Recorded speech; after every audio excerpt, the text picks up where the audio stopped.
They laughed at her because she waited, not because she was cruel, not because she was dangerous, but because she was silent, just a little longer than the world allowed. Before you decide what that means, before you accept the name history gave her, I want you to do something for me. Slow your breathing. Let your shoulders drop and listen, not for words, but for the space between them. In 18th century Paris, silence was not innocent. It was not neutral. Silence was interpreted, measured, judged. A pause too long could ruin a reputation. A hesitation could undo a life. And she paused. Her name was Rosalie. She was young. She was beautiful. And she did not speak fast enough. That was all it took. Imagine a room glowing with chandeliers, crystal trembling with candlelight, perfume heavy in the air, voices layered over voices, philosophers, nobles, wits, each one sharpening language like a blade. Conversation here was not conversation. It was performance. Speed mattered. Timing mattered. Dominance mattered. And then there was her. Rosalie sat quietly at the edge of the room, pearls at her throat, silk whispering when she moved, eyes attentive, listening. When a question was directed at her, she did not refuse to answer. She simply waited. 1 second, 2, long enough for someone else to smirk, long enough for a laugh to bloom, and just like that, before her lips even parted, the room decided who she was. They said she was empty. They said beauty had replaced thought. They said her mind moved too slowly for words. They gave her a name she never chose, a label that would outlive her, a joke that would echo for centuries, and she never argued back. Here is what history rarely asks. What if the silence was not absence, but resistance? What if she was thinking too deeply for a room that only valued speed? What if the pause they mocked was the only place where she still belonged to herself? No diaries survive, no letters in her hand, no confession to defend her. All we have are voices speaking about her, never with her, pamphlets, caricatures, anecdotes sharpened by repetition. They laughed because she did not interrupt. They laughed because she did not compete. They laughed because she did not perform intelligence the way they demanded. And yet, they could not stop watching her. Artists painted her. Patrons adorned her. Rooms grew quieter when she entered. Her beauty opened every door and locked her behind them. Because a beautiful woman who speaks too much is dangerous, and a beautiful woman who speaks too little becomes a canvas. Look closely at the portraits that remain. Her gaze is calm, her expression unreadable, her lips slightly parted, forever on the verge of speech. She does not look foolish. She looks withheld, as if something private has been kept from us on purpose. This is not a story about stupidity. It is a story about how quickly society punishes those who do not match its rhythm, about how silence becomes a crime in rooms addicted to noise, about how a woman can be turned into a symbol simply by refusing or failing to hurry. Rosalie lived surrounded by words that were not hers, words that defined her, words that erased her. She survived revolutions. She outlived the salons that mocked her. She watched the world that laughed at her collapse into blood and fire. And still, she did not speak for history. History spoke for her. Poorly. Tonight, I am not here to correct the record. I cannot give her a voice she never left behind. But I can do something quieter. I can slow you down. I can stretch the pause. I can invite you into the space where judgment usually rushes in. Because maybe, just maybe, the most unsettling thing about Rosalie was never her silence. It was how uncomfortable everyone became when she refused to fill it for them. Stay with me. We are about to enter a world where beauty was currency. Wit was violence. And silence could destroy a woman more efficiently than words ever could. Listen closely. This story does not begin with laughter. It begins with a pause. And that pause is where everything starts. Before Paris, before the salons, before the laughter sharpened into something that could wound. There was Lyon. Lyon, in the middle of the 18th century, was a city that breathed slowly. Two rivers crossed it like veins beneath skin. The Rhone, broad and restless. The Saône, quieter, reflective, carrying the weight of stories rather than speed. In the mornings, silk merchants opened their shutters. Threads caught the light like thin promises. The sound of looms echoed through narrow streets. A steady rhythm, patient, unhurried. This was not a city that demanded quick answers. It allowed pauses. It allowed waiting. And it was here that Rosalie was born. Her family was neither noble nor destitute. They lived in the middle space history rarely records. Enough food, enough warmth, enough routine. A house where footsteps were familiar, where voices rose and fell without ceremony. There is no record of the exact moment she learned to speak. No document marks her first word. No witness preserved her early sentences. But later, those who claimed to remember her childhood would say the same thing again and again. She was quiet, not withdrawn, not fearful. Quiet, as a child. Rosalie listened. She listened to adults speak over one another at the table. She listened to neighbors through thin walls. She listened to the rhythm of the city itself, the creak of carts, the murmur of markets, the distant bells measuring time. When spoken to, she did not rush. Her answers arrived, eventually, sometimes a little too late for the impatient, sometimes after the conversation had already moved on.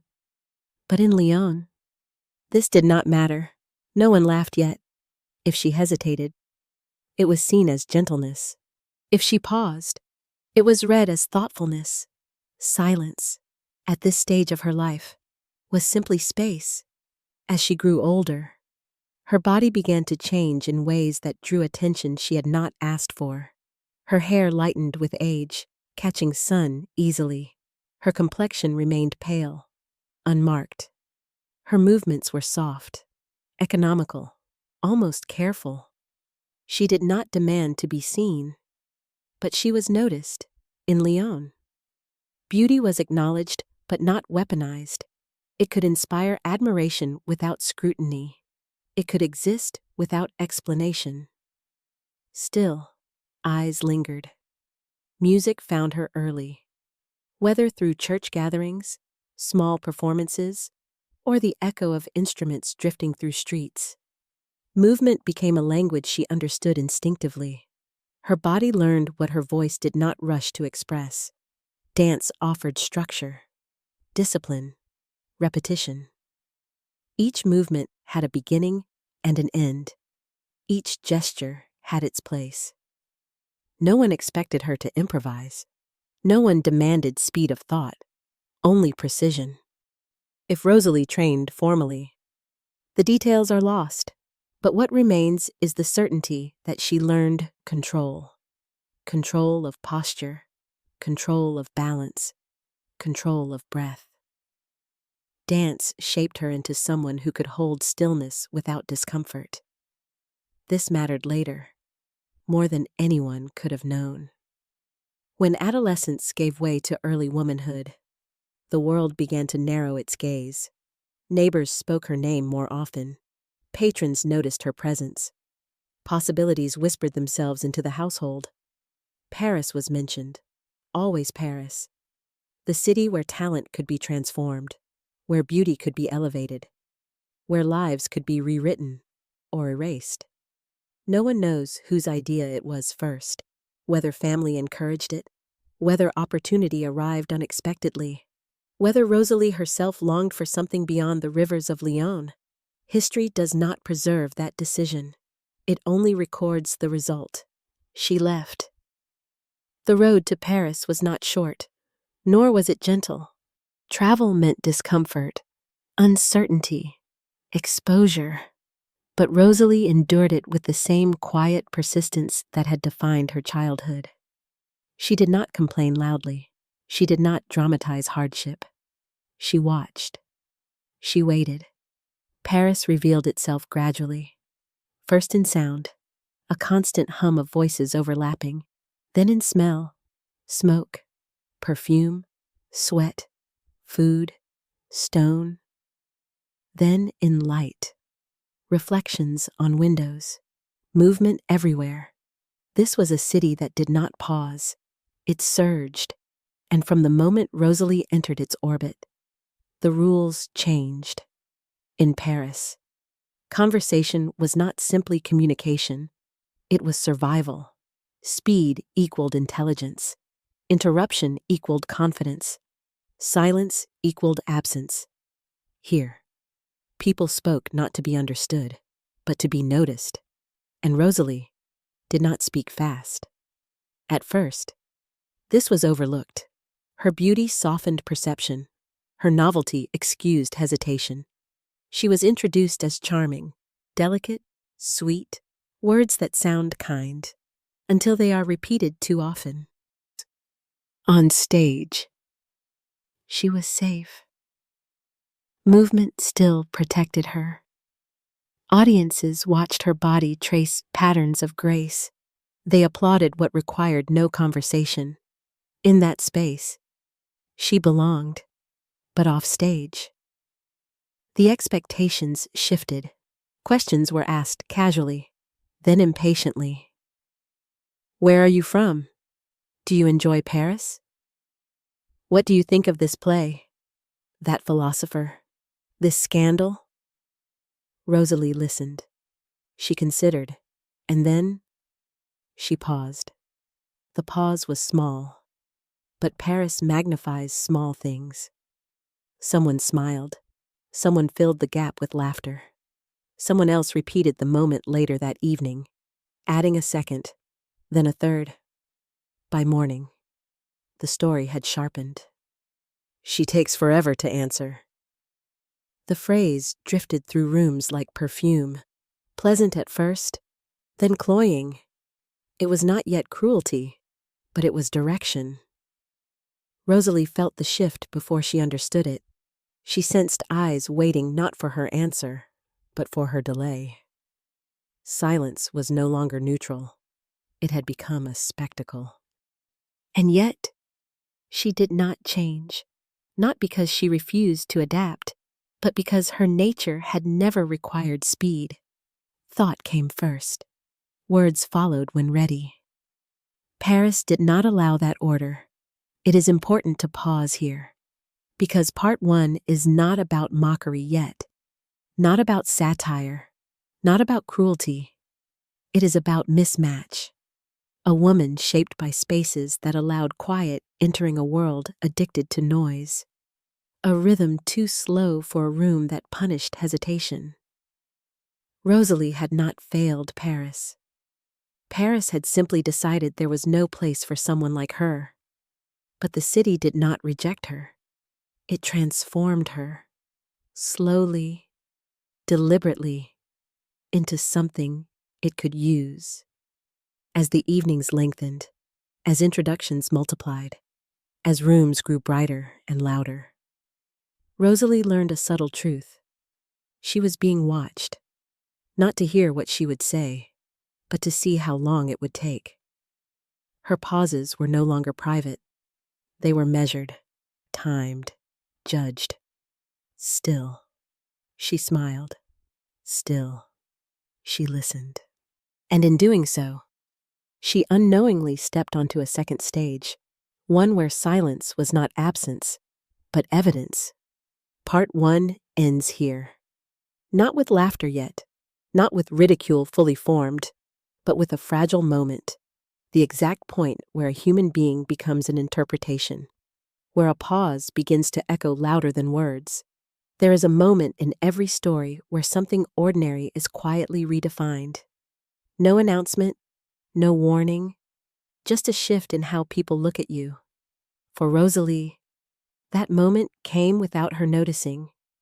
At first, Paris had welcomed her the way it welcomes all novelties, with curiosity, with indulgence. She was introduced as charming, as sweet, as unassuming, words that hovered gently, but never landed anywhere solid. They bought her time. Time, however, is never neutral in Paris. Time is currency.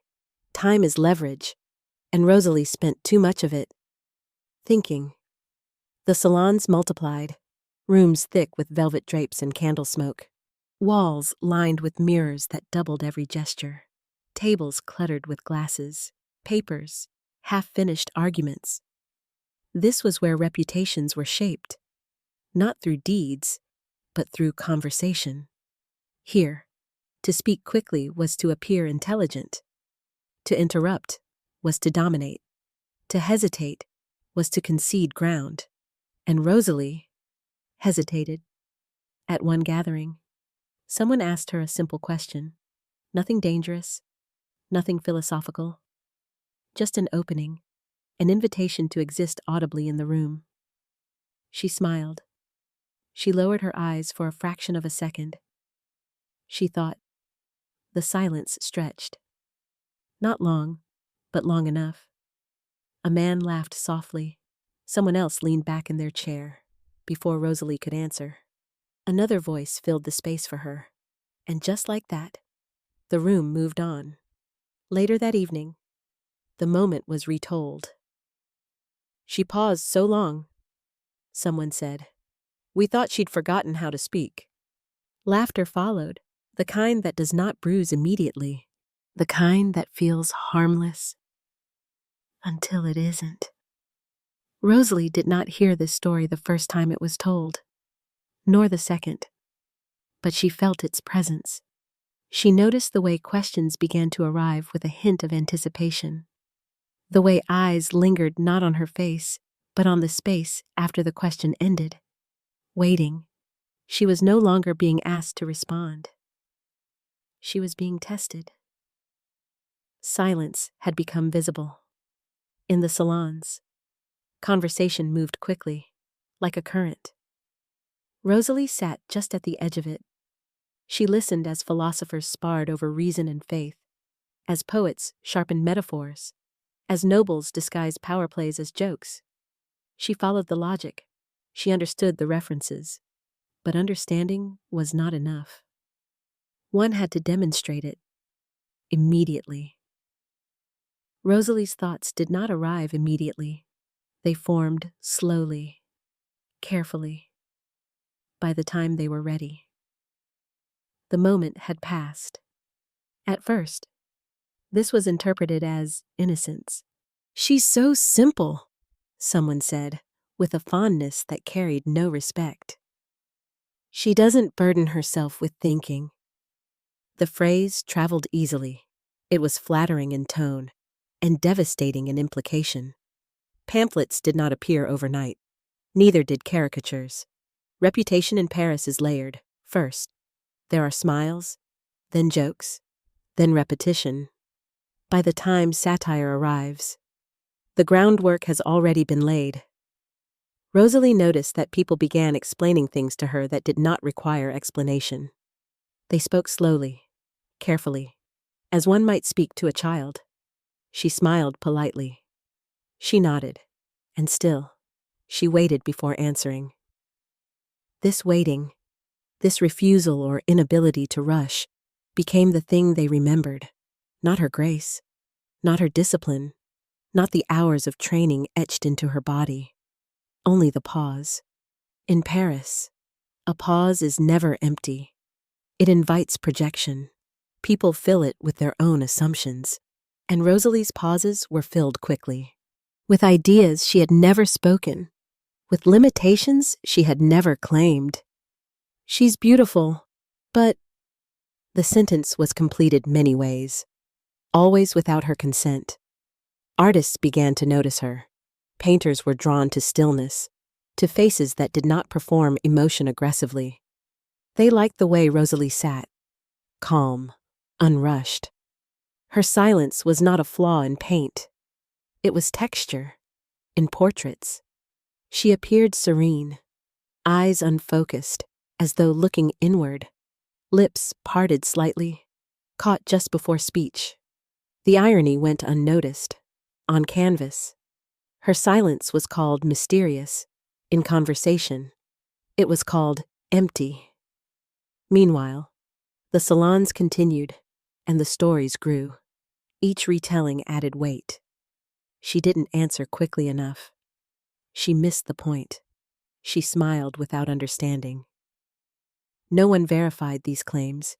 They did not need to. Repetition gave them authority. Rosalie began to sense the trap.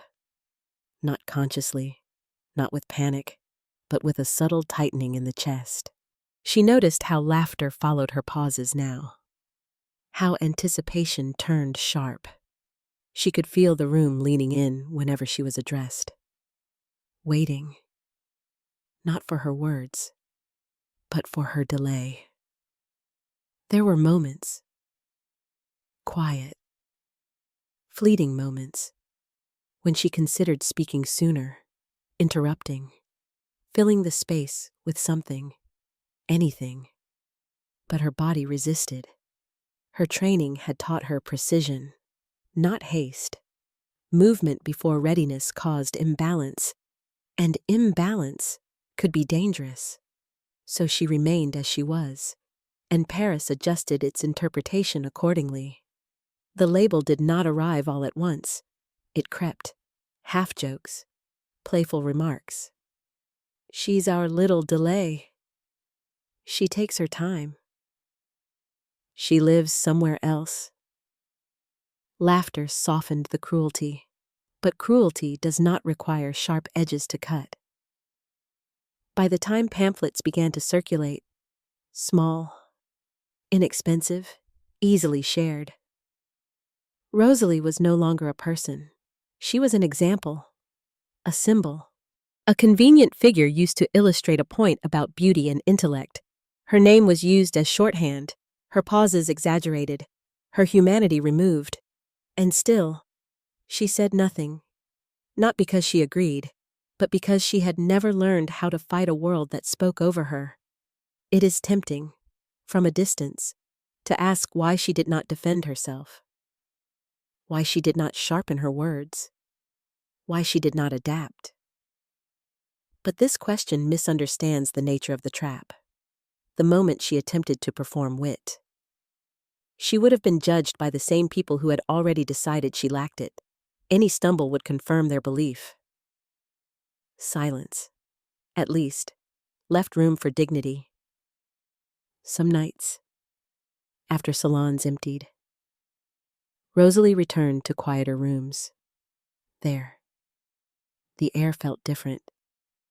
No anticipation, no waiting eyes. Her pauses belonged to her again. She removed jewelry slowly, sat without an audience in these moments. Silence was not accusation. It was relief. But relief does not erase reputation. Each morning, the city remembered her differently. Stories outpaced reality. By the time she entered a room, she arrived already defined. The paradox tightened. Her beauty kept her welcome. Her silence kept her diminished. She was admired and dismissed in the same breath, desired, but never trusted with complexity. And yet, Paris could not let her go. She was too useful. She reassured the clever of their cleverness. She comforted the loud in their dominance. In a world obsessed with proving intelligence, she became the proof others needed. Rosalie did not collapse under this weight. She endured it, quietly, which, in Paris, was the greatest offense of all. By the end of that season, her name no longer needed explanation. A pause was enough. A glance, a knowing smile. The room would understand. Part 2 ends here. Not with open cruelty, not yet, but with something colder. The moment when a person becomes a function. When silence stops being a trait and becomes a verdict. Laughter is rarely born cruel. It begins as air escaping the body. A reflex. A release. Only later does it learn how to aim. In Paris, laughter was currency. It elevated some. It erased others. And once Rosalie's name learned how to carry it, there was no returning to quiet. At first, the laughter followed her only at a distance. A smile exchanged across a table, a whisper behind a fan, a glance held just a second too long. Nothing she could point to, nothing she could confront. Just a change in temperature. Rooms grew warmer when she entered, not with welcome, but with expectation. Someone would say her name aloud, and the sound of it would ripple. Rosalie Duthé. Not spoken as a greeting, spoken as a cue. By now, the pause had become a performance when she was addressed. The room prepared itself. People leaned back in their chairs. Eyes flicked from her face to one another, waiting, counting. Rosalie could feel it in her chest, that subtle pressure, the sense that time had narrowed around her. She opened her mouth and stopped. The pause arrived before she could prevent it, and laughter followed as though summoned. Not loud at first, not yet, but unmistakable. Someone said, "There it is." Someone else said, "She's thinking." Another voice added, "Oh, give her a moment." The room laughed together, united. This was new. This was not the laughter of misunderstanding. This was rehearsal. Rosalie smiled faintly.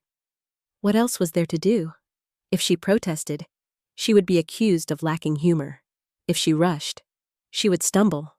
If she withdrew, she would confirm the image. Silence, the very thing they mocked, was the only thing still hers. And so she remained, present, composed, quiet.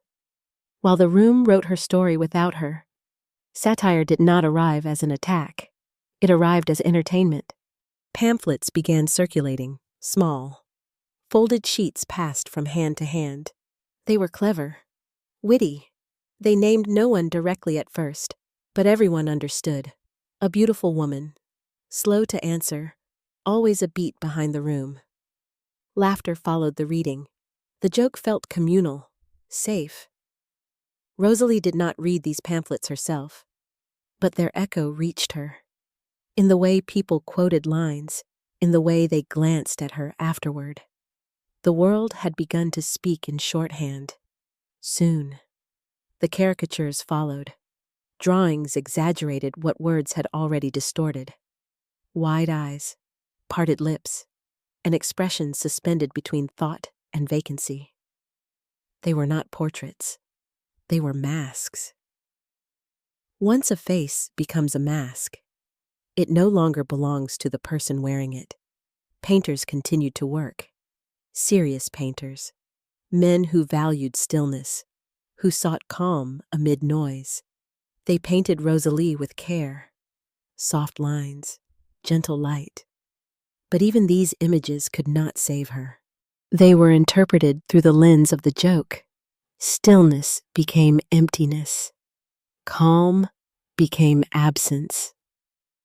Laughter has a way of flattening nuance in salons. Her presence now altered the room's rhythm. Conversation sharpened in anticipation. People spoke about her while she sat there. She hasn't answered yet. She's still thinking. She'll reply tomorrow. Laughter followed, every time. Rosalie heard it. She absorbed it. But she did not change, not because she was unaware, but because adaptation would have required becoming someone else entirely. She had never been loud, never been fast. To perform otherwise would be a lie that satisfied no one.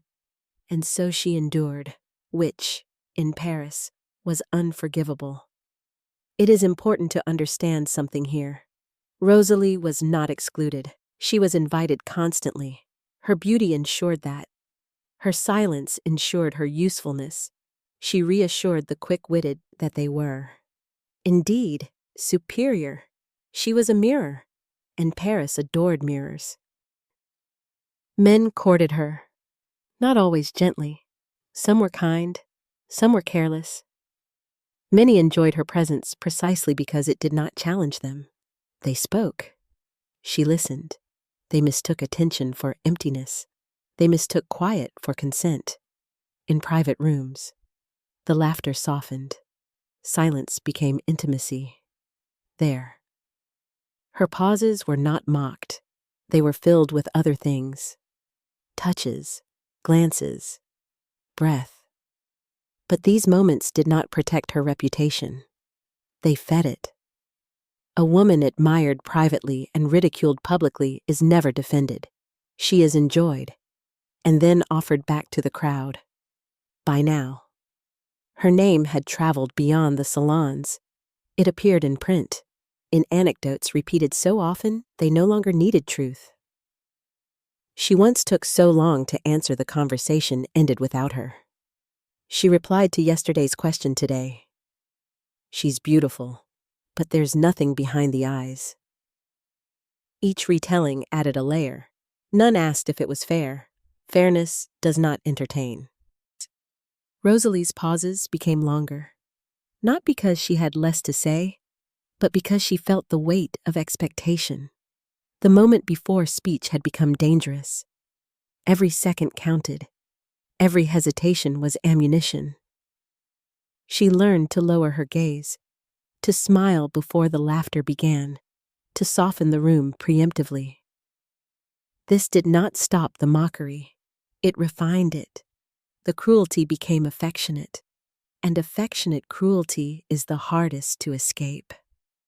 She's adorable. She doesn't know any better. She's harmless. These words sound gentle. They are not. They strip agency. They flatten identity. They turn a person into a pet. Rosalie had become safe to mock, which meant no one felt responsible. There were those, a few, who sensed something wrong. They noticed the way she listened, the care with which she chose words. They suspected that her pauses were not absence, but deliberation. But such voices were quiet, and Paris does not amplify quiet voices. One evening, during a gathering thick with wine and argument, a philosopher, respected, admired, gestured toward Rosalie as an example. He spoke of reason, of intellect, of the danger of confusing beauty with thought. The room laughed, not because the argument was strong, but because the symbol was convenient. Rosalie sat still, her face unchanged. What could she say? Any response would be interpreted through the joke.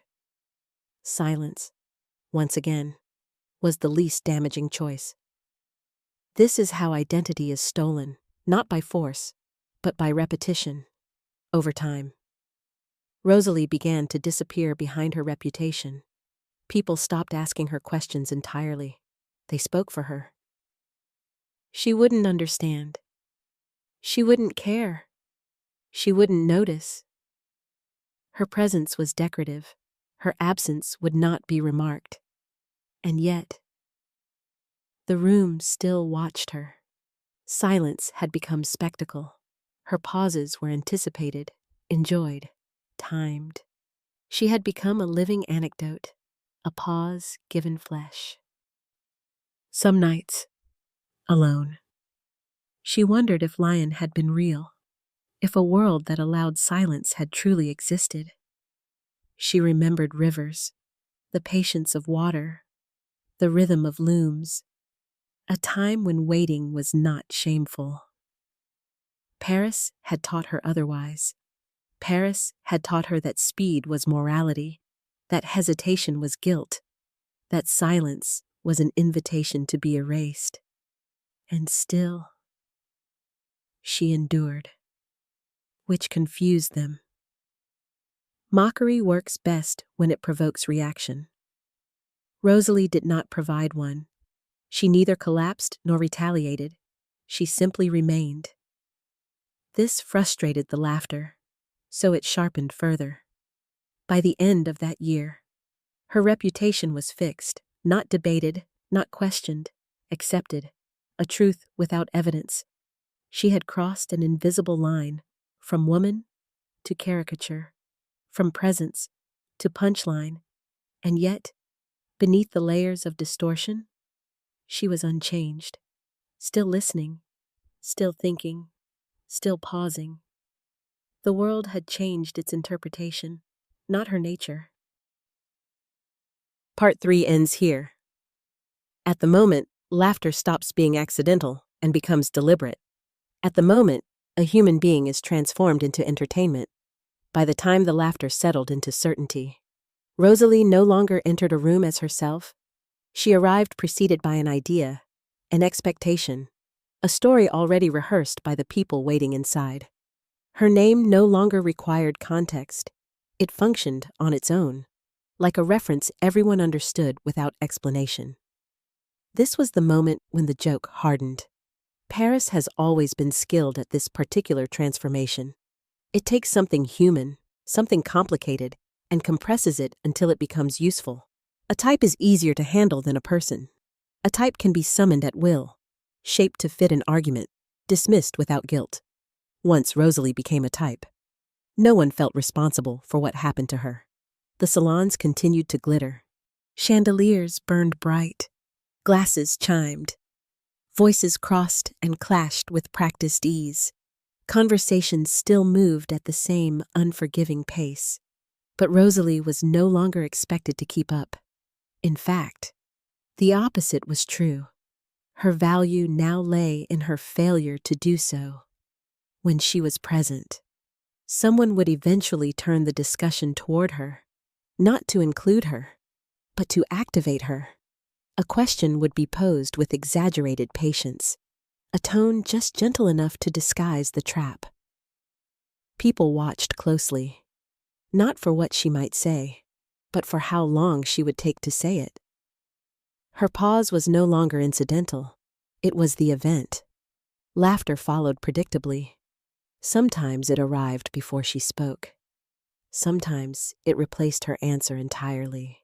On those occasions, her words, when they finally came, floated uselessly in the air, disconnected from the moment that had called them forth. The room had already moved on. It always did. This repetition trained people. Newcomers learned quickly how to behave when Rosalie was present. They watched others first, followed the cues. Someone would smirk.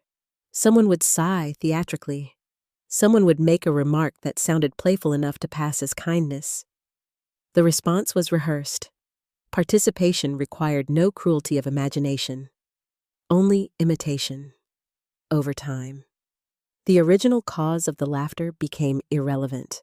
Whether Rosalie truly answered slowly no longer mattered. Her reputation preceded her behavior. Even a perfectly timed response would have been received as an exception, not a correction. The stereotype was already in place, and stereotypes are not undone by evidence. Print culture ensured that her image spread beyond the rooms where she physically appeared. Pamphlets repeated the anecdotes with increasing confidence. Each retelling smoothed over uncertainty, sharpened exaggeration. The pauses grew longer, the responses more misplaced. Her intelligence diminished with every line of ink. Readers who had never seen her nodded knowingly, as if confirming a truth they had always suspected. Caricatures reduced her face to a symbol, the eyes too wide, the mouth too open. A permanent expression of delay. These images traveled easily, copied and recopied until the original subject was unrecognizable beneath the layers of mockery. No one asked whether she had consented to this transformation. Consent was unnecessary once she had been declared harmless. The word harmless followed her everywhere. It sounded benevolent. It was not. To call someone harmless is to deny their capacity to resist. It reassures those who mock that no retaliation will come. Harmless people can be used without fear. Rosalie learned this gradually. She felt it in the way voices softened when they addressed her, in the exaggerated patience that carried no respect. She felt it in the way conversations resumed without waiting for her reply, in the way her presence was acknowledged but her thoughts were not solicited. She was no longer perceived as a participant. She was an object that set the tone, a prop that confirmed other people's cleverness. Men continued to desire her. Beauty remained its own form of power, though one she could not control. Some admired her precisely because she did not challenge them in private. Her quietness was soothing. It allowed others to fill the space with themselves. They mistook her listening for emptiness, her restraint for submission. But these private moments offered no protection. They did not soften the public narrative. If anything, they reinforced it. A woman who was silent in company and compliant in intimacy was easy to reduce. No one defended her reputation because no one needed to. She was enjoyed, not respected. Women, too, participated. Some laughed openly, others more subtly, aligning themselves with the cleverness of the room. Distancing themselves from her became a way to assert their own intelligence. To laugh at Rosalie was to declare, without words, that one was not like her. This is how stereotypes sustain themselves. They recruit allies not through malice, but through fear. Fear of association. Fear of being next. Rosalie noticed that invitations continued to arrive, but the nature of her role within them had changed. She was placed carefully, where she could be seen but not heard. She was asked to smile, to listen, to exist pleasantly in the background. Her silence, once a personal rhythm, had become a requirement. She complied not because she agreed, but because resistance offered no reward. To protest would be to speak loudly in a world already convinced she could not think. Any defense would be filtered through the same assumptions that had condemned her. She understood, instinctively, that arguing would only sharpen the caricature. Silence, though painful, preserved a fragment of dignity. Artists continued to paint her, in their studios, removed from the performance of salons.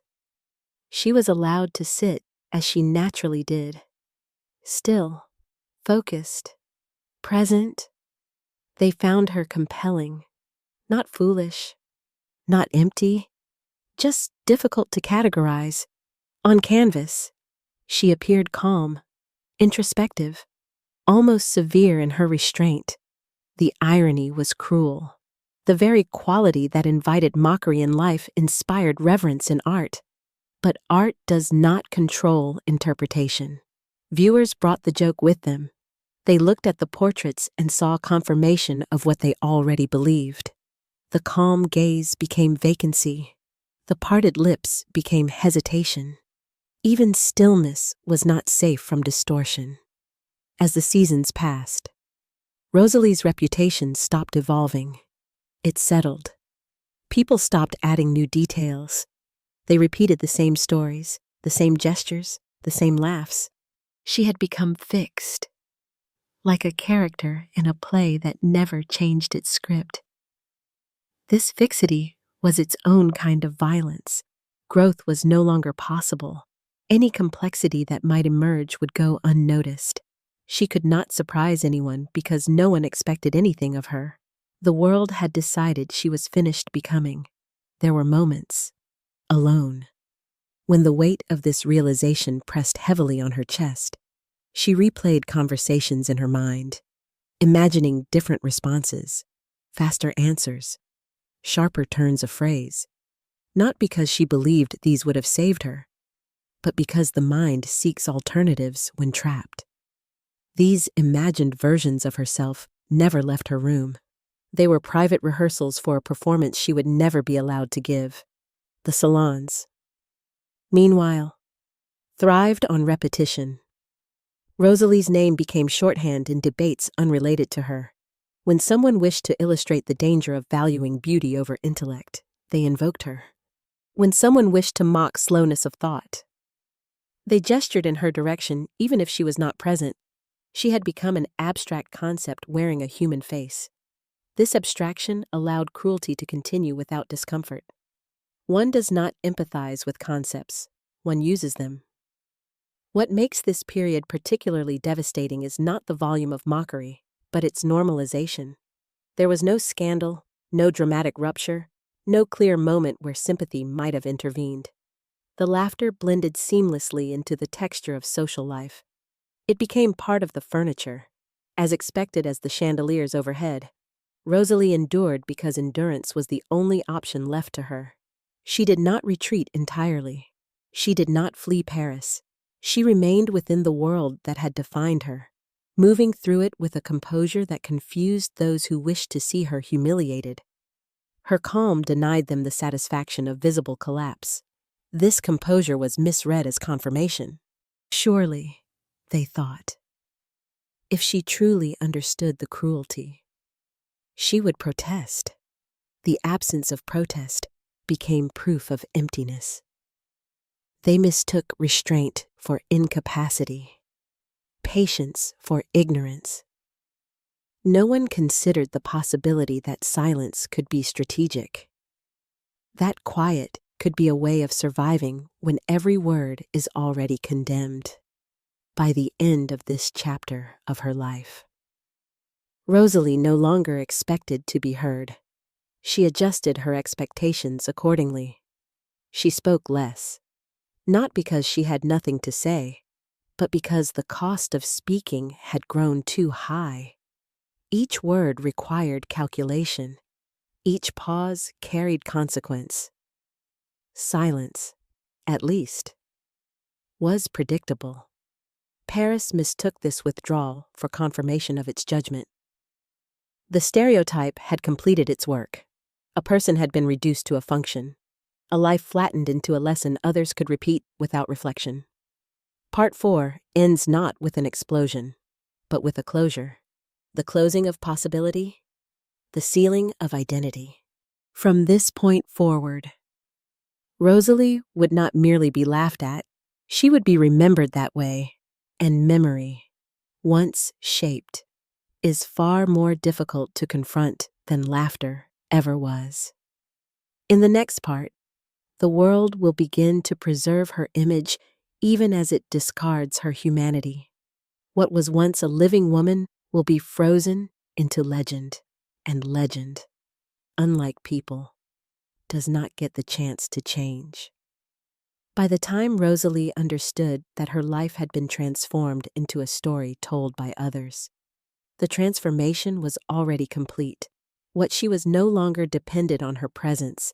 It did not require her consent, her participation, or even her continued existence in the rooms that had first shaped it. The version of Rosalie that circulated through Paris had detached itself from the woman herself and taken on a life that could travel freely, through print, through rumor, through memory. This is the moment when a person becomes immortal for reasons they never chose. The salons still gathered. The arguments still unfolded with the same sharp enthusiasm. But Rosalie's role had shifted again. She was no longer merely the subject of laughter inside the room. She had become a reference point that could be invoked even in her absence. Her name functioned as shorthand, a signal that required no elaboration. Someone speaking too slowly would be compared to her. Someone admired only for beauty would be reduced to her image. Her identity had been distilled into a metaphor that could be carried into conversations she would never hear. This is how legend begins, not with grandeur, but with convenience. Printed satire played a decisive role in this transformation. Pamphlets no longer hinted or suggested. They named her openly now, confident that readers would recognize the reference and enjoy the familiarity of it. Her pauses were exaggerated into absurdity. Her silences were rewritten as emptiness. The complexity of a living woman was compressed into a single, repeatable joke. The irony was that these texts gave her a permanence she had never possessed in life. Ink preserved what memory alone might have allowed to fade. Each reprint reaffirmed the stereotype, lending it authority. Readers encountered Rosalie not as a person, but as a fixed idea. And ideas, once fixed, resist correction. Caricatures multiplied. Her likeness became recognizable even to those who had never seen her. Artists stripped away nuance, emphasizing delay, exaggerating stillness into vacancy. These images traveled farther than she ever would. They passed from hand to hand, from city to city, turning her into a visual shorthand for foolish beauty. And yet, none of this made her powerful. Immortality of this kind is not agency. It is exposure without control. Rosalie herself continued to move through Paris quietly. She was older now, not in years so much as in awareness. She understood that nothing she did would alter the shape of the story attached to her name. This knowledge did not embitter her openly. Instead, it settled into her like sediment, changing the weight of her days. She still received invitations, though fewer than before. She still appeared at gatherings, though less frequently. When she did, her presence was met with a different energy than it once had been. The laughter was less spontaneous, more ritualized. People knew when to expect it. They knew when to glance at one another. The joke had become tradition. This familiarity robbed the laughter of its heat. It was no longer sharp or surprising. It was routine. And routine cruelty has a particular chill to it. It does not feel like violence. It feels like maintenance. Rosalie adjusted accordingly. She no longer attempted to follow conversations closely, not because she could not, but because the effort was wasted. Her understanding did not matter.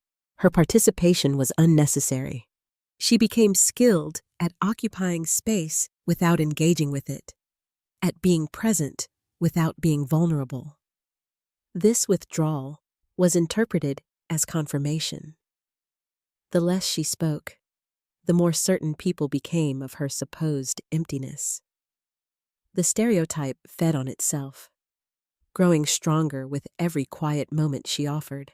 At the same time, painters continued to seek her out. There was something about her that resisted the noise of Paris, something that artists recognized instinctively in the controlled silence of studios, removed from the performative cruelty of salons. Rosalie was allowed to exist without commentary. She sat as she always had, still, attentive, composed. The resulting portraits captured a different truth. They showed a woman who was not vacant, but guarded, not foolish, but distant. Her gaze suggested inwardness, not absence, to anyone willing to look without preconception. These images told a quieter story, but art does not exist in isolation. Viewers brought their assumptions with them. They looked at the paintings and saw what they expected to see. The legend overpowered the image. The joke colonized even the most sympathetic representations. This is the cruel efficiency of stereotype. It interprets everything in advance. Rosalie's private life grew narrower. The circle of people who treated her without mockery shrank steadily. Those who remained were not necessarily kinder, but they were quieter. They asked fewer questions. They demanded less explanation. In their presence, she could rest. Yet even these relationships were shaped by her reputation. Those close to her accepted the public narrative as fact, even as they enjoyed her company privately. They did not challenge the stereotype. To do so would have required effort, confrontation, risk. It was easier to compartmentalize, to know her as gentle, perhaps even thoughtful, while allowing the world to laugh.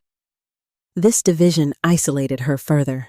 She existed in fragments, never whole in anyone's perception. As years passed, the salons themselves began to change. The intellectual energy that had once animated them grew restless. Conversations turned more political, more urgent. The air of Paris thickened with unease. The same pamphlets that had mocked Rosalie's silences began to sharpen their attacks against power itself. Satire shifted its targets. But Rosalie remained useful. She was now a relic of a world accused of frivolity. Her image became shorthand for the decadence critics wished to condemn. Beauty without substance, ornament without purpose. She was folded into a broader indictment of the society that had once celebrated her. Again. Her voice was irrelevant. She was no longer even the joke. She was the example. Rosalie sensed this shift without fully understanding its scope. She felt the mood of gatherings change. The laughter grew harsher, more brittle. Where once mockery had been playful, it now carried resentment. The world that had laughed at her was beginning to turn on itself. In this climate, her silence took on a new meaning. It protected her. She had never spoken publicly, never aligned herself with ideas that could be condemned. Her reputation as harmless, once a source of diminishment, now rendered her invisible to the forces gathering strength in the streets. Invisibility, she learned, can be a form of survival. When the early tremors of revolution began to shake Paris, many of her former acquaintances grew cautious. Invitations dwindled. Conversations became guarded. The salons that had once thrived on wit now measured words carefully. People who had once delighted in mockery discovered the danger of being overheard. Rosalie remained on the margins of this transformation. She was not consulted. She was not suspected. Her life, already reduced to quiet routine, continued largely unchanged. If anything, the world's attention moved further away from her, drawn instead to larger conflicts. This retreat from relevance might have been devastating for someone else. For Rosalie, it was strangely familiar. She had lived most of her life unseen, even when surrounded by people. Now, at last, the world shared her inattention. The caricatures did not disappear. They lingered in portfolios, in collections, in memory. The anecdotes were still told, though less frequently. Her name retained its symbolic power, even as the woman herself faded from view. This is the paradox of her immortality. The legend endured as the person receded, as the old social order began to fracture. Rosalie slipped further into obscurity. She was no longer sought out as an ornament. Younger faces replaced her. New symbols captured public imagination. The stereotype she embodied remained, but it no longer required her presence. She lived quietly. Her beauty, once her defining feature, softened with age. The attention it had attracted evaporated without ceremony. There was no farewell, no acknowledgement. One day, the looks simply stopped. What remained was silence, deeper now, heavier, but finally unobserved in this later stage of her life. Rosalie experienced a strange freedom, without expectation. She could exist without performance. No one waited for her pauses. No one timed her responses. Her silence belonged to her again. Not as spectacle, but as state.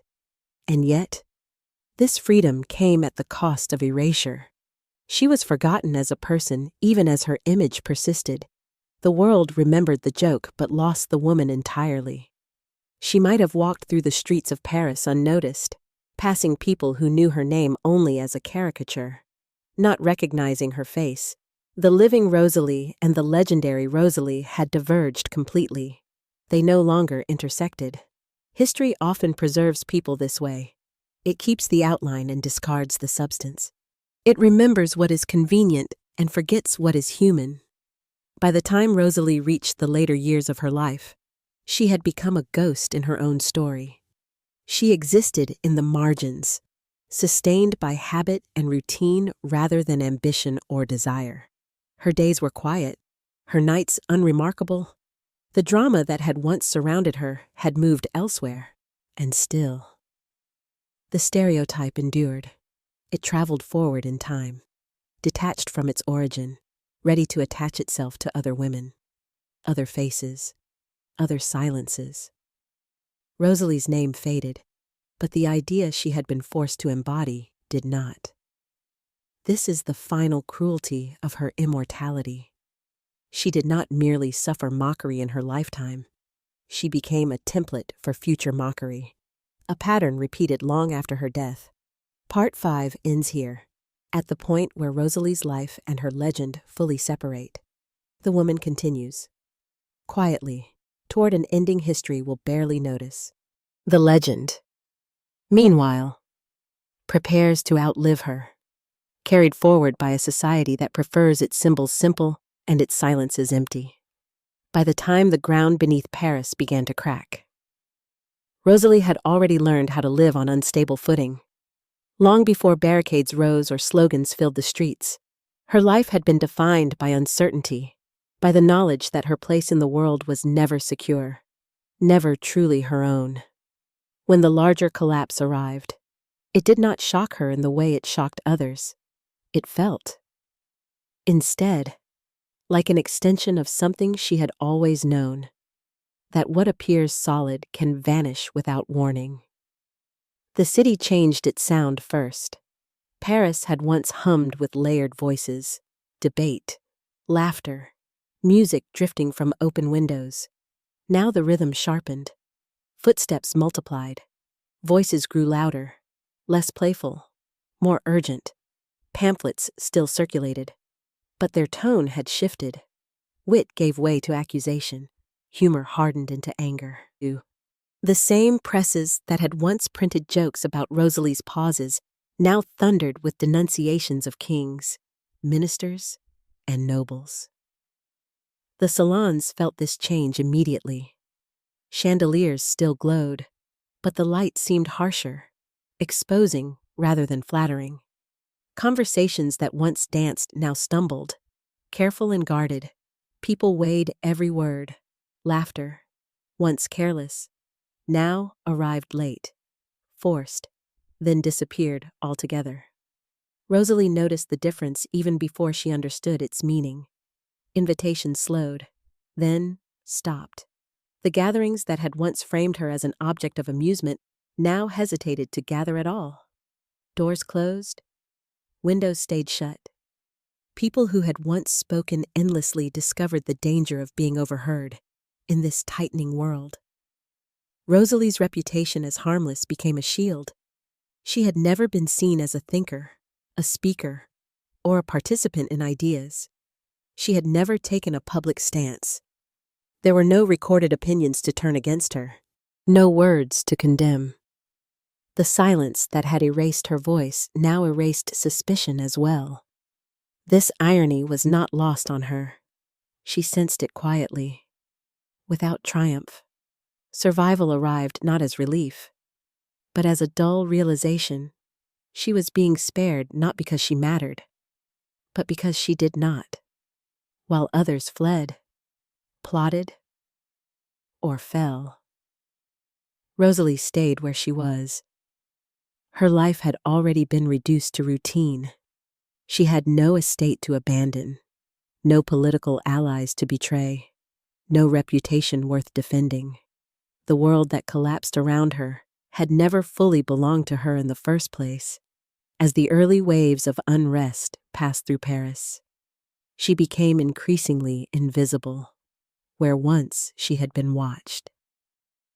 Now she was ignored. Crowds formed in squares she avoided. She took longer routes home. She learned which streets carried anger and which still held quiet. Silence, once again, became practical. The men who had once courted her disappeared from her life. Some fled, some were ruined. Some simply turned their attention elsewhere. Their absence did not wound her as one might expect. Those relationships had never offered security, only proximity. When they vanished, they left behind no structure, only space. Rosalie adapted to smaller rooms, simpler meals, quieter days. Her beauty, once a currency, no longer opened doors. Age had softened its sharpness, and the world no longer rewarded ornament. She was no longer invited to be seen. In a city increasingly hostile to excess, invisibility was safer than allure. Outside, Paris convulsed. Inside, Rosalie's life narrowed further. Her days became repetitive, almost monastic. She woke early. She ate little. She walked when the streets were calm. She returned before dusk. In this shrinking world, her silences no longer attracted attention. They were unnoticed, and for the first time, unjudged. There is a particular loneliness in surviving when others do not. Not the loneliness of grief, but of misalignment. Rosalie watched neighbors vanish, watched faces she recognized fail to return. She heard rumors of arrests, of trials, of executions, but they reached her muted, as if filtered through distance. She did not gather in crowds to confirm them. She did not ask questions. Her survival depended on not knowing too much. In the years that followed, as the revolution hardened into something brutal and irreversible, Rosalie aged into obscurity. The city no longer remembered her as an individual. Her name lingered only as an echo, invoked occasionally by those nostalgic for a world already condemned. The stereotype survived as a story about frivolity, about a past that deserved destruction. Rosalie, however, was not destroyed. She lived on, diminished but intact. This endurance was not heroic. It was quiet, uncelebrated, and profoundly human. She lived in modest lodgings now. The walls were bare, the objects few. Some remnants of her earlier life remained, a piece of jewelry dulled with time, a small mirror, perhaps a print of one of her portraits given long ago. These items no longer represented status. They were simply familiar. She spent more time alone than ever before. And yet, this solitude differed from the isolation she had known in the salons. There was no audience now, no expectation, no role to perform. Silence did not need to justify itself. It simply existed. This change altered her relationship with time. Days stretched, moments slowed. She no longer measured her pauses against others' impatience. There was no room demanding her response, no laughter waiting to fill the gap. Her silences lengthened naturally, without consequence, in these later years. Rosalie's thoughts became more private, less rehearsed. She did not imagine alternative versions of herself as often. The need to explain herself, to anyone, had faded. There was no one left to convince. And yet, memory remained a presence she could not escape. Not as sharp recollection, but as residue. She remembered the way rooms had once leaned toward her, the way laughter had anticipated her failure, the way her name had been spoken with knowing smiles. These memories did not torment her constantly, but they surfaced without warning, like cold air slipping under a door. She wondered, occasionally, whether the world that had mocked her would recognize her now if it saw her, whether the caricature still matched the woman. The answer, she suspected, was no. But it no longer mattered. Recognition had ceased to be a currency she valued. As regimes changed and power reorganized itself, Rosalie remained untouched. Her life passed beneath history's notice. She was neither celebrated nor condemned. She existed in a space between importance and erasure. Sustained by habit rather than purpose, this endurance carried a cost. While others found meaning in resistance, in belief, in collective action, Rosalie found meaning only in continuity. She lived because she continued. She woke because waking was what came next. There was no narrative arc, no redemption, no dramatic reversal. And yet, there was a strange dignity in this persistence. She had been turned into a symbol without consent, reduced to a stereotype that traveled forward without her. But she herself remained irreducible. The legend could not contain the full weight of her lived experience. It could only gesture toward it, inaccurately. The stereotype that survived her youth was loud, simplistic, and enduring. But it lacked texture. It lacked the long afternoons, the quiet meals, the slow walks, the unnoticed aging. It lacked the interiority that had always defined her, in surviving. Rosalie reclaimed something history could not record: continuity without spectacle. By the time the violence receded and a new order attempted to stabilize itself, she was no longer a figure anyone sought out. She did not reemerge. She did not adapt her story to the new world. She remained what she had become, a woman living quietly at the edge of memory. The irony is sharp. She outlived the laughter, the salons, the revolutionaries, and many of those who had mocked her. She witnessed the collapse of the world that had defined her as foolish, and yet, the definition itself survived, detached from her, ready to be applied elsewhere. This is how stereotypes achieve their darkest form of immortality. They outlive their subjects. They migrate. They repeat. Rosalie sensed this without naming it. She understood, instinctively, that her life would not correct the story told about her. She would not be redeemed by time. She would simply fade, while the caricature endured. And so she lived without protest and without performance. She did not attempt to reclaim her name. She did not seek vindication. These concepts belonged to a world that required witnesses. She had learned long ago what happens when witnesses decide what you are before you speak. Part 6 ends here. Not with closure, but with continuation. The world has shattered and reformed, and Rosalie has passed through it unchanged in essence, altered only in visibility.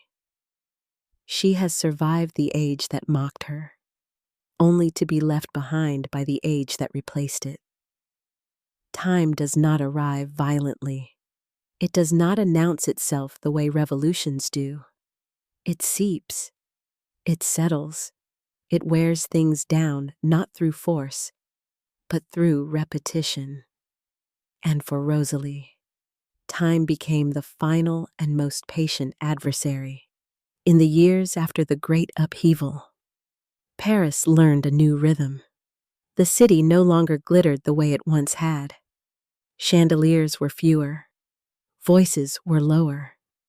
People spoke with caution, as if the walls themselves had learned to listen. The fevered urgency of revolution cooled into something heavier: exhaustion, disillusionment, survival. Rosalie lived through this transition quietly. She was no longer a figure anyone sought out. No one pointed when she passed. No one whispered her name with recognition. The woman who had once been laughed at for her pauses now moved through streets where no one waited for her words at all. This absence of attention was unfamiliar at first. She had grown accustomed, unwillingly, to being watched. Even mockery had been a form of presence. Now there was nothing. No gaze lingered. No expression shifted when she entered a room. The world passed her by with indifference. At first, she mistook this for peace. There is relief in no longer being measured. Relief in knowing that no one is counting the seconds before you speak. Relief in understanding that silence no longer requires explanation. For a time, Rosalie allowed herself to rest in that relief. She let her days slow even further. She allowed pauses to stretch without anxiety. She sat longer by windows, walked without purpose, watched people without wondering what they saw when they looked back. But relief has a second edge. It does not take long before freedom from attention begins to feel like erasure. Rosalie noticed it in small ways. A shopkeeper who no longer remembered her face. A neighbor who asked her name twice. A former acquaintance who passed her on the street without recognition. Eyes sliding away as if she were furniture rather than flesh. She had been turned into a stereotype once. Now she was being turned into nothing. Memory. She learned. Does not disappear all at once. It frays. It loses detail.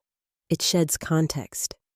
The story of Rosalie, the beautiful woman who paused too long, remained intact in some minds. But the living woman attached to it faded.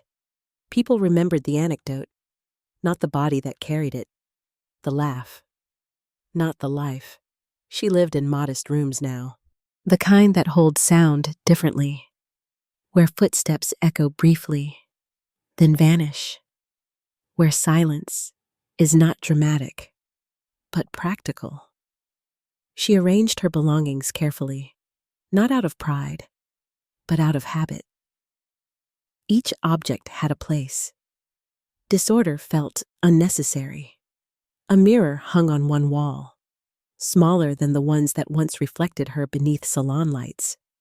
She did not look into it often, not because she feared what she would see, but because mirrors had ceased to answer questions that mattered. Age had arrived without ceremony. Her hair lightened further, losing its brightness.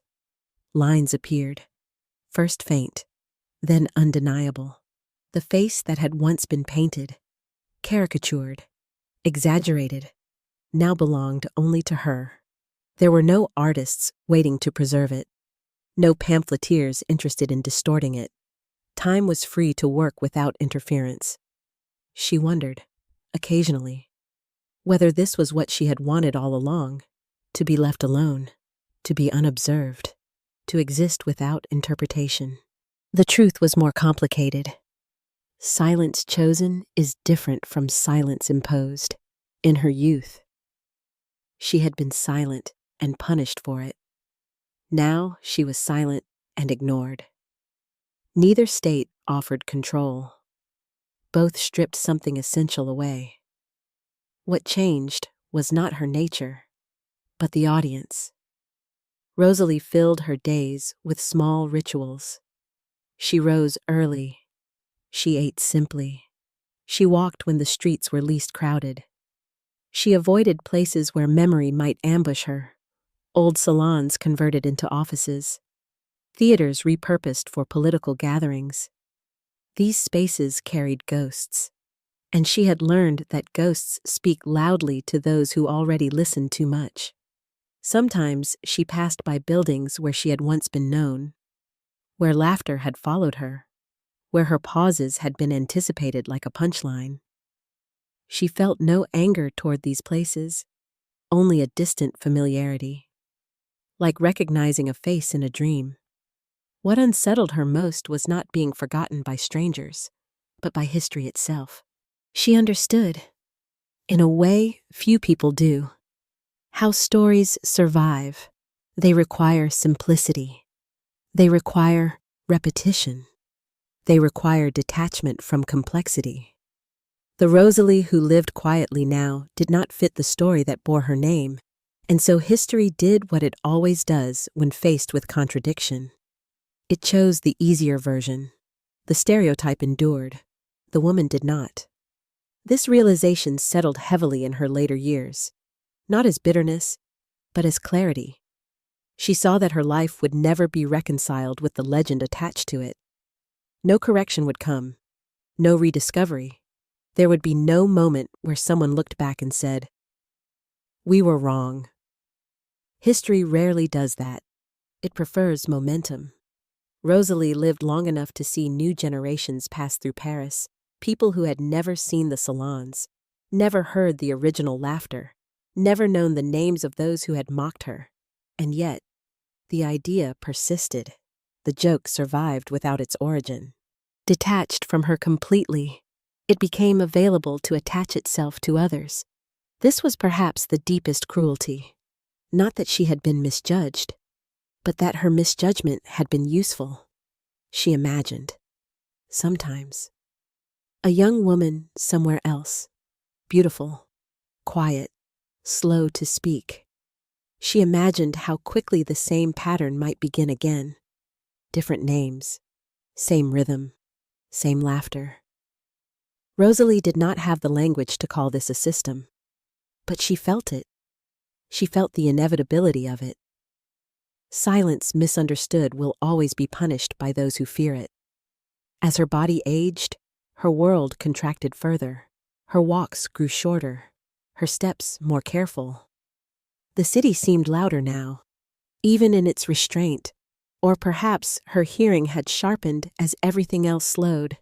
She spent more time indoors, more time sitting, more time remembering not events, but sensations. The feel of silk once brushed against her skin, the heat of chandeliers, the sound of laughter erupting too quickly to stop, the tightness in her chest before speaking. These memories did not come with regret. Regret requires imagining a different outcome. Rosalie no longer did that. Instead, the memories arrived as facts, things that had happened, things that belonged to a life already lived. Occasionally, she encountered one of her portraits, not in grand galleries, but reproduced in books. Prints passed along casually. She recognized the face, but not the person. That image was frozen at a moment when the world still watched her. It did not know what came after. She wondered if viewers sensed the distance, if they felt the gap between the painted calm and the life that followed, or if they saw only what they had been taught to see. She suspected the latter, as years passed. Even the anecdote lost its sharpness. It became something told with indulgent nostalgia rather than mockery. A story about a bygone era, a symbol of frivolity long defeated. Her name was invoked less frequently, but still inaccurately. The woman herself continued to fade. Rosalie did not leave behind records. She did not write her life down. She had never been encouraged to speak. And by the time she might have chosen to, there was no one left asking. Her silence remained intact, but its meaning shifted again. It was no longer contested. It was simply unnoticed. There is a profound loneliness in being remembered incorrectly and then forgotten entirely. It creates a double absence, one where the self is never seen and then no longer sought. Rosalie carried this loneliness without drama. It was not sharp enough to wound anymore. It had dulled into something constant. Like background noise, she learned to live alongside it rather than against it. In her final years, she rarely thought about how she would be remembered. That question belonged to a younger self. Instead, she focused on how she lived now, on the texture of days, on the way light fell across her room in the afternoon, on the sound of distant footsteps passing without pause. Her silence, once scrutinized, now blended into the silence of everything else. This was not the ending the legend would suggest. There was no tragedy worthy of retelling, no dramatic fall, no public reckoning, just a gradual thinning of presence, a life folding inward, away from attention, away from story. Time completed what laughter had begun. It erased her gently. By the time Rosalie reached the years no one records, the world had learned how to forget her in two different ways. The first was simple neglect. The second was something quieter and more unsettling. The neglect came easily. People age, faces change, cities absorb and discard. The Paris that had once known Rosalie as an ornament of salons had transformed itself so many times that even its own memories felt foreign. Streets were renamed, buildings repurposed, old rooms emptied of their former meanings. The physical world erased its past without ceremony. But the second kind of forgetting was more complex. It was the forgetting of origin. The story remained, but the source dissolved. The stereotype persisted, but the woman vanished. Rosalie lived long enough to sense this separation. She could feel the distance between the life she inhabited and the idea that still circulated in language. When her name was occasionally mentioned, it was not spoken as a reference to a person who might still exist somewhere in the city. It was spoken as a symbol, abstracted and safe, disconnected from flesh and time. This is what happens when a legend survives longer than the body that inspired it. The legend stops belonging to anyone at all. Rosalie's days grew smaller, not emptier, just narrower. She no longer walked far. The city had grown louder, more crowded, less forgiving of slow bodies. She learned which streets were easiest to cross, which hours offered fewer interruptions. Her movements became economical, deliberate, almost invisible. She was grateful for that invisibility more often than she admitted to herself. There is a peculiar mercy in being overlooked when one has spent a lifetime being misseen in these years. Her silence took on its final form. It was no longer a reaction to the world. It was simply the condition of her existence. She did not withhold words out of caution or strategy. She did not pause in anticipation of judgment. She spoke little because speech had lost its urgency. No one was waiting.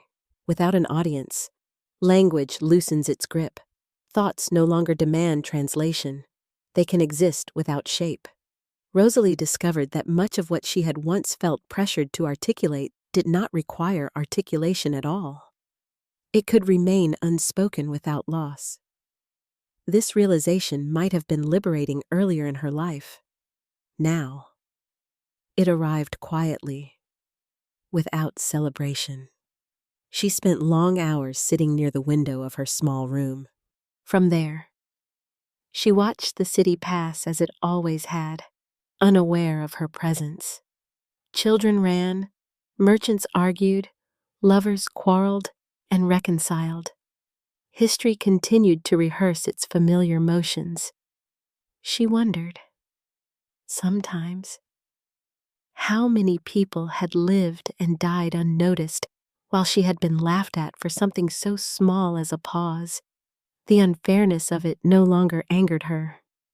It simply confirmed what she had long suspected. Attention is not awarded by justice, but by appetite. The appetite of Paris had changed. The things that once delighted it now embarrassed it. The salons that had cultivated wit and cruelty were remembered as symbols of excess.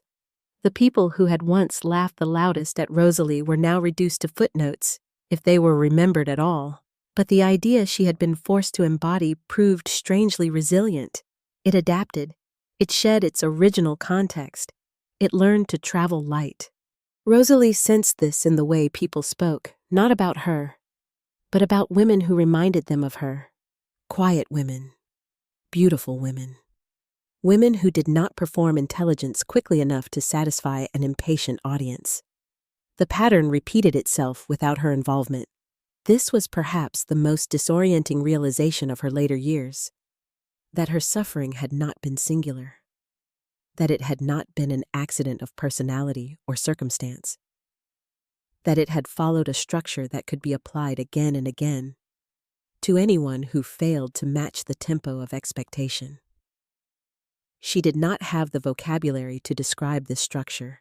She did not name it as cruelty, or bias, or fear. She only recognized the rhythm. She had lived inside it long enough to know its shape. Rosalie rarely spoke aloud now, but her inner life remained active. Silence had never meant emptiness for her, despite what others had claimed.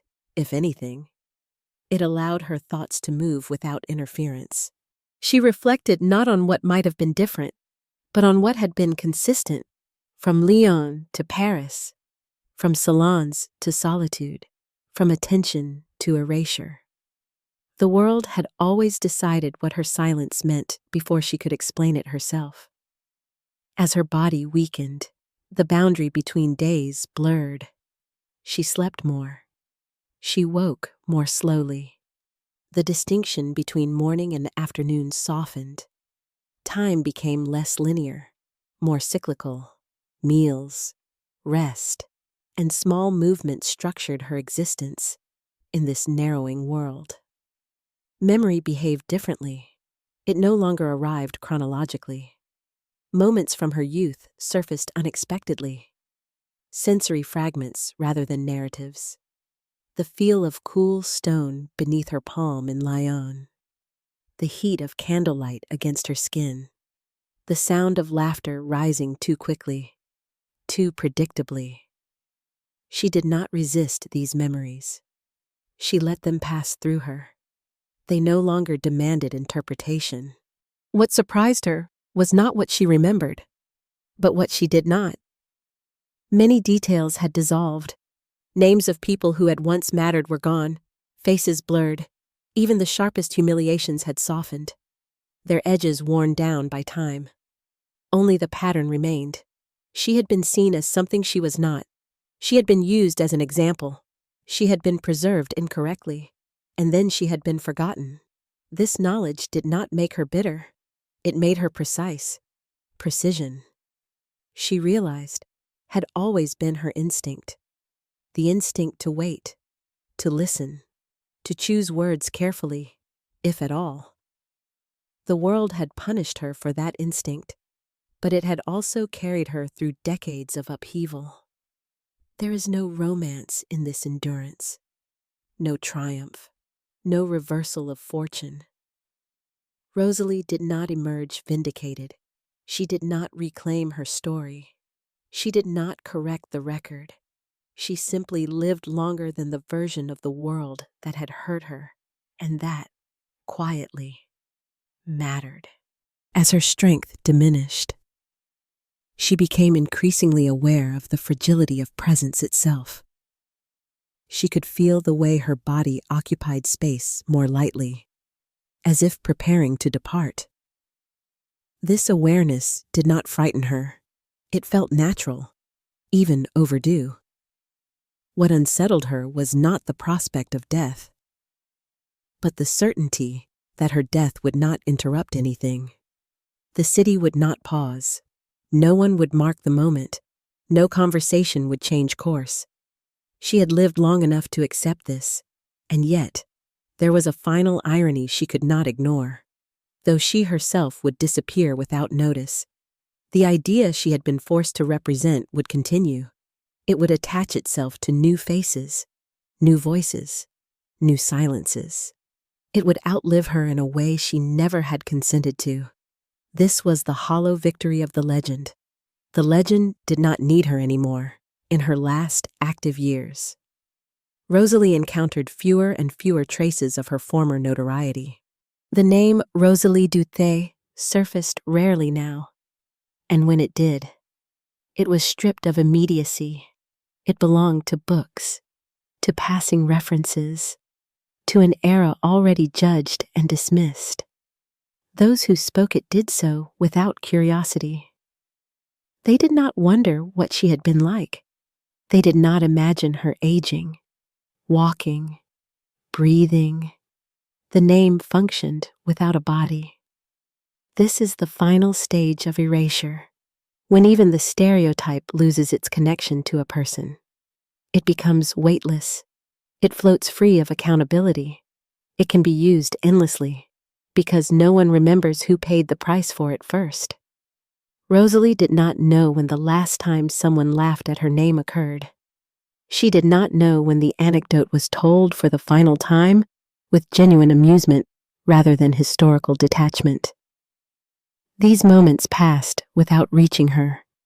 She lived in a narrower world now, but one that finally belonged to her alone. No one intruded. No one demanded performance. No one waited for her to speak or fail to speak. Her silence was no longer interpreted. It simply existed.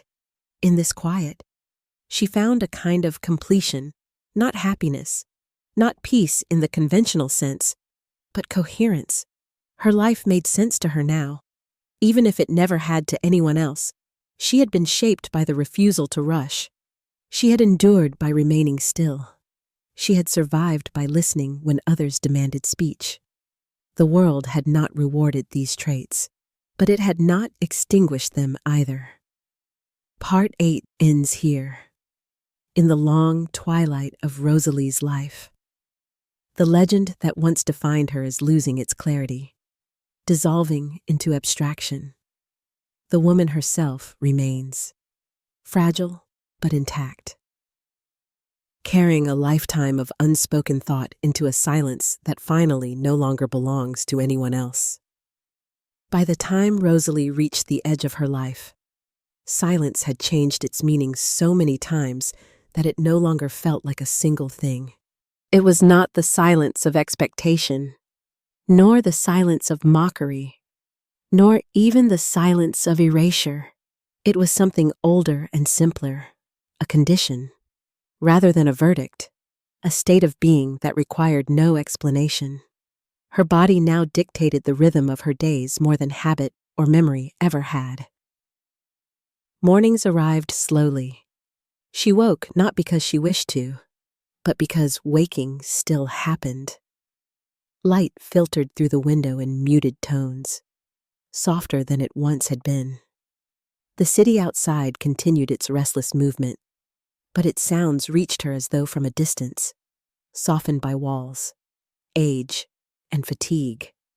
Rosalie had lived long enough to stop asking what remained undone. That question belongs to people who still imagine completion as something external. She no longer measured her life against outcomes. There would be no correction of history, no rebalancing of judgment. What had been misunderstood would remain misunderstood. What had been taken from her would not be returned. This acceptance was not resignation. It was clarity.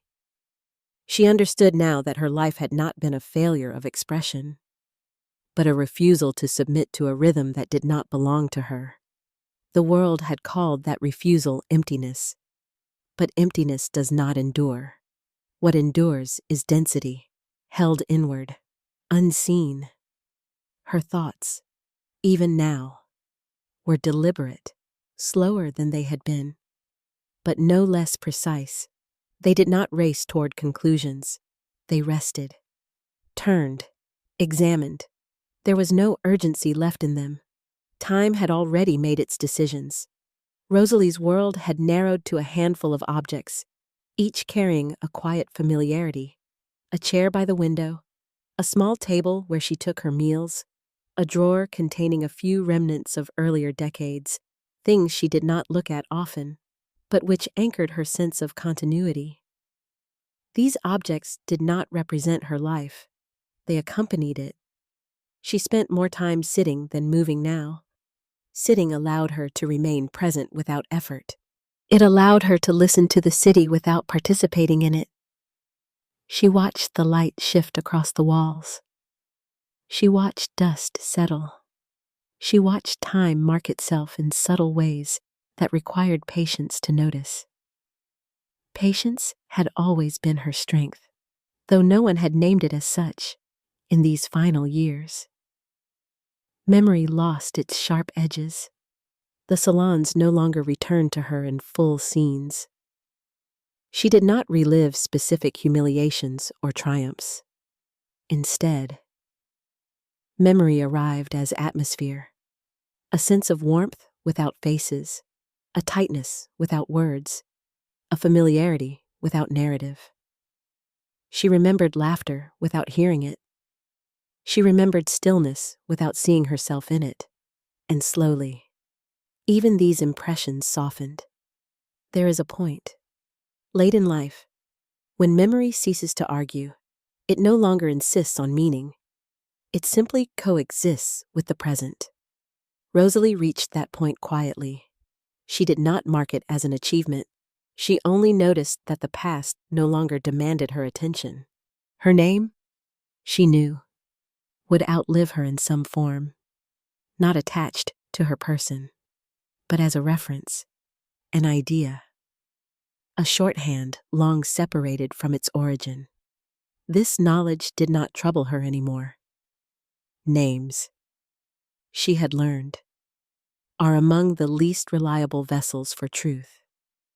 What mattered more was the fact that she had remained herself, even when the world refused to recognize that self as valid. She had not been reshaped by mockery. She had not learned to perform what was expected. She had not allowed speed to replace care. This constancy was invisible to others, but it had sustained her as her strength declined. Rosalie's awareness of her own body sharpened. Each movement required intention. Each breath carried weight. She listened to her body the way she had always listened to the world, attentively, without urgency. There were days when she spoke aloud to no one, not to fill the silence, but to test the sound of her own voice. It was quieter now, less certain, but it was still hers. She did not use it often. Words felt unnecessary. Thought no longer needed translation. Silence had become internal. She was not afraid of dying. Fear requires unfinished desire, and hers had long since dissolved into acceptance. What she felt instead was a kind of narrowing attention, as if the world were slowly dimming around the edges, drawing her focus inward. On some afternoons, she slept for hours, drifting in and out of awareness without distinction. Time lost its sequence, dreams blended with memory, faces appeared without names, places without borders. None of it disturbed her. The mind, unburdened by expectation, moves freely. Rosalie had never been one to rush toward conclusions. Even now, she did not anticipate the end as an event. She experienced it as a process already underway. What lingered with her, more than any specific recollection, was the knowledge of having been seen incorrectly, not once, but consistently. This knowledge had shaped her more than the mockery itself. It had taught her the limits of explanation. It had taught her that understanding cannot be forced upon those unwilling to grant it. And yet, she did not regret her silence. Regret assumes that speaking would have altered the outcome. Rosalie no longer believed that. She understood, with a clarity born of long observation, that the world often decides what it wants to see before anyone opens their mouth. Speech would not have saved her. It might only have changed the nature of the cruelty. This realization brought her peace. There were moments, near the end, when she imagined what it would have been like to live in a world that valued slowness, a world that allowed pauses without punishment, a world where listening was not mistaken for emptiness. These imaginings were not fantasies. They were quiet acknowledgments of difference. She did not mourn that such a world had not existed for her. She accepted that she had lived at the wrong tempo for her time. As her days shortened, Rosalie received fewer visitors. Eventually, none at all. This did not feel like abandonment. It felt like completion. Her life had always moved towards solitude. Now it had arrived there fully. She arranged her space with care, not in preparation for death, but as an expression of habit. Order had always soothed her. It made the world legible. It reduced the need for explanation. On one of her final days of full awareness, she sat by the window as she often did. The street below moved with ordinary life. People passed without looking up. The city had long since absorbed her absence. She did not feel sorrow watching them. She felt distance, and within that distance, a sense of release. No one was waiting for her to speak. No one was judging her silence. For the first time, and the last, she existed entirely outside interpretation. As evening approached, the light softened further. Shadows lengthened. The sounds of the city grew muted. Rosalie's breathing slowed. Not with strain, but with inevitability. She did not review her life. She did not summon meaning. She allowed her thoughts to drift without direction. The way water moves when no one channels it. There was no final insight, no revelation waiting to be delivered. That expectation belongs to stories told by others. Her life did not conclude with explanation. It concluded with continuity. The same stillness that had marked her childhood returned, unchanged in its essence. If there was any final thought that accompanied her in those hours, it was not about injustice or vindication. It was about proportion. She had been misunderstood. Yes, but misunderstanding is common. What made her story remarkable was not the cruelty itself, but how little it had altered her inner life. She had not become louder to compensate. She had not become bitter to resist. She had not hardened herself to survive. She had remained quiet, and that quiet had carried her all the way here, as night settled.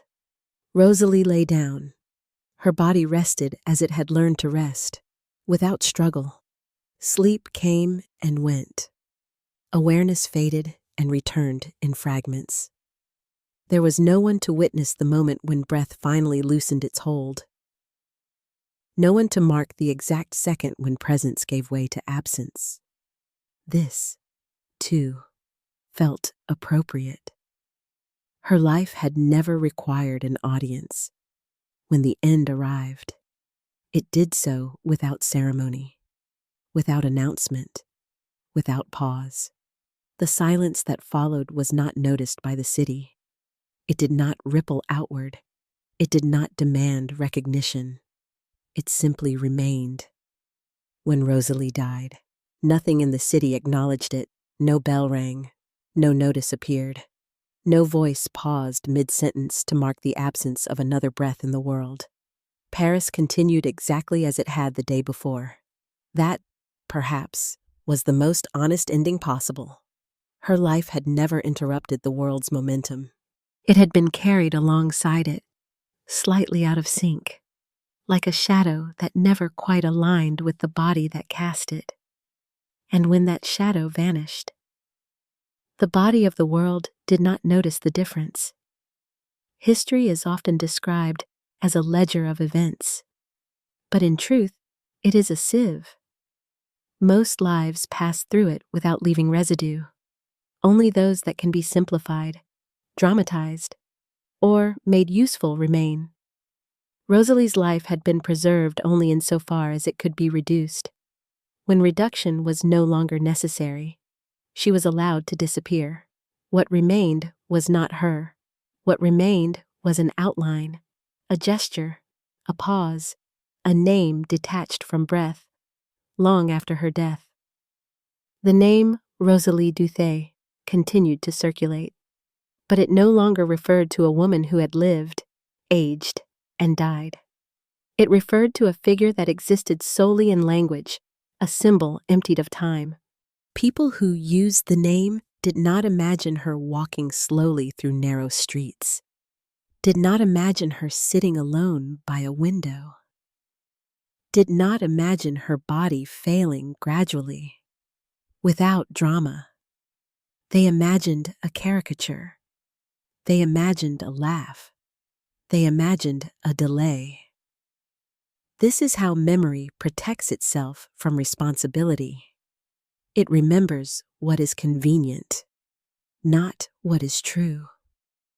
Over the decades that followed, the world that had created Rosalie's legend continued to change. Empires rose and fell. New philosophies replaced old ones. Languages shifted. The salons vanished into history books, their wit embalmed and admired from a safe distance. The cruelty that had once animated them was softened by nostalgia, reframed as cleverness, forgiven as a product of its time. Rosalie was rarely mentioned in these accounts, and when she was, it was briefly a footnote, an anecdote, a colorful detail illustrating an age already judged and discarded. No one asked what she had thought of that age. No one wondered how she had survived it. Her silence, once scrutinized, became assumed. As generations passed, the stereotype she had been forced to embody loosened its attachment to her name. It migrated. It attached itself to other figures, other women, other faces. The details changed. The pattern did not. Quiet women were still mistrusted. Beautiful women were still suspected. Pauses were still interpreted as emptiness. The world did not need Rosalie anymore. It had learned the trick. This is how legacies persist without consent. They detach from origin and become tools, passed from hand to hand without regard for the cost of their creation. And yet, something else remained. Not in history books, not in anecdotes, not in art. It remained in the question her life leaves behind. What do we do with silence? Do we listen to it? Or do we rush to fill it with our own assumptions? Rosalie's life does not offer a moral in the way stories are expected to. There is no lesson neatly packaged, no resolution that restores balance. She is not redeemed by posthumous understanding. She is not rescued by late sympathy. History does not apologize. What her life offers instead is exposure. It exposes how quickly we define others when they do not move at our speed, how eagerly we punish what we cannot immediately categorize, how silence unsettles us not because it is empty, but because it refuses to perform. We are uncomfortable with what does not explain itself. Rosalie did not explain herself, and for that, she paid with her voice, her agency, and ultimately, her visibility. But her life also reveals something quieter, something harder to name. Despite everything that was taken from her, she did not become what the world demanded. She did not learn to perform cleverness on cue. She did not weaponize speech to protect herself. She did not reshape her inner rhythm to match the noise around her.